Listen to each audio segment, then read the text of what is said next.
This week we started a brand new series called I'm Tempted. And we're talking about temptations and how we're not above temptation is one of the themes that we talked about this past week. Whether we're not a Christian, we're baby Christians, or mature Christians, it doesn't really matter. We will be tempted in this life. And so we looked at temptation, and our theme verse for this series is this, from 1 Corinthians chapter 10. It says, "So, if you think you are standing firm, be careful that you don't fall. No temptation has overtaken you except for what is common to mankind. And God is faithful. He will not let you be tempted beyond what you can bear.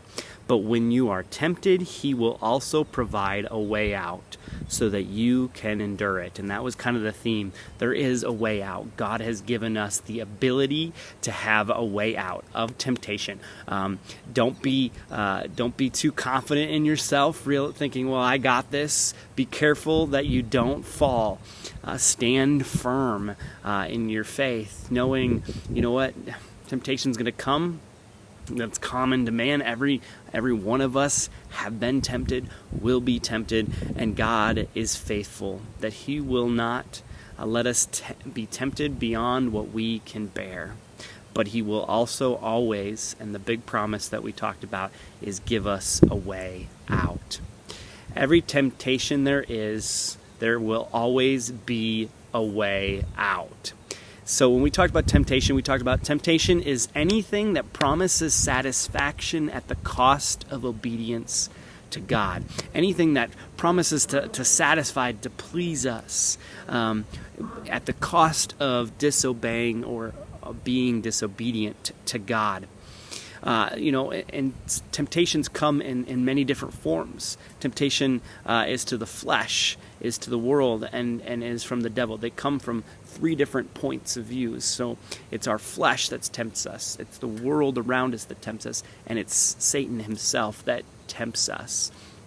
And so what we need to do, and what we talked about, is having four truths about temptation. We talked about this, and the idea of letting down and getting past our shame and our guilt, and realizing that our shame and our guilt can either lead us to run when we do fall, because that's inevitable that we're going to fall. Our shame and our guilt can either lead us back to God, to run to God, or to hide or run from God. And how are we going to handle that? Because we are going to fail. It's going to happen. We're going to be disobedient to God and His will. But in that, will we run from God, hide from God, or will we run to Him? Will we let our shame and our guilt turn into despair and hopelessness? And so as we talked about this concept of being tempted, the next couple weeks we're going to be looking at it from a different perspective. We're going to be looking in James this coming week about how to go move past temptation. What are some three things that we can do to move past temptation in our lives? And so I'm really excited about this idea of how to move through that. And so for us, one of the things that we talked about is that, you know what, in temptation, no matter, I thought this was a key thing, that sometimes I think we think we're only vulnerable in our weaknesses, but we are also as vulnerable in our strengths. And I think that's an important reminder to us that sometimes we think too much of ourselves.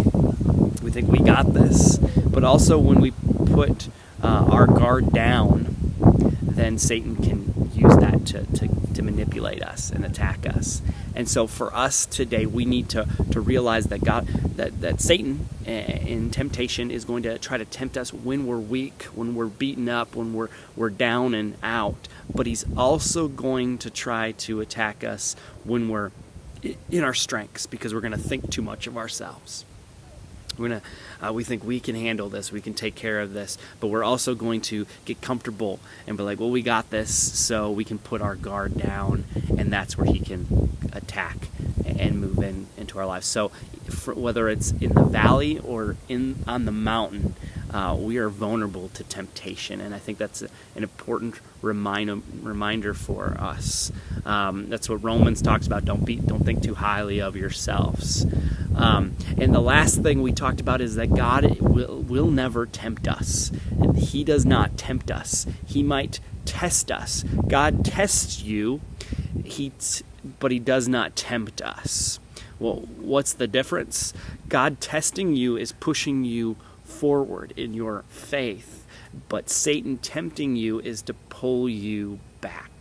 So God's never going to tempt us to pull us back. He is going to maybe allow things to happen in our lives, temptation to come in our way, to test us so that we move forward in our faith. And so those are some key things that we need to realize as temptation happens, as temptation comes about, that we should look to God as not a source of, well, He's going to tempt me. No. God doesn't tempt us, as James says, but that He does allow temptation by testing us, and that's to reprove us and to get us back into the plan that He has for us and move us to where He wants us to do, and help our faith and life, and to help us grow and move forward. And so, as we dive into this series of temptation, we are all tempted in many ways. Some of us have big temptations. Some of us are really good at resisting them. Some of us feel so defeated that we just can't seem to get over these little things over and over and over again. Why do I struggle in this way?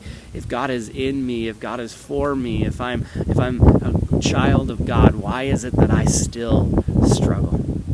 And so we're going to talk about that for the next few weeks.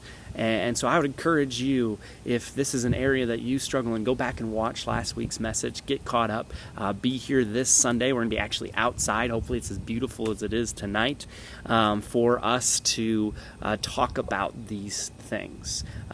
Week 2, how to fight temptation. That's what we're going to talk about this coming week. I hope to see you guys there. You guys have a great night. God bless.